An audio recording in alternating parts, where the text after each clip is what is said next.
शालेय विद्यार्थ्यांसाठी एक मोठी बातमी। आता 5वी आणि 8वीला विद्यार्थी नापास झाल्यास नापासच असणार आहेत। नापास विद्यार्थ्यांना प्रमोट करण्यात येणार नाही।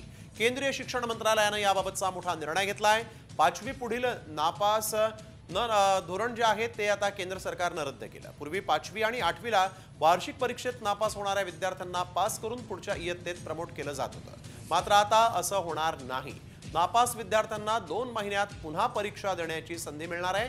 मात्र फेर परीक्षेत पुन्हा नापास झाल्यास त्यांना प्रमोट करण्यात येणार नाही। त्यामुळे 5वी 8वीतील ढकलगाडी आता बंद होणार है।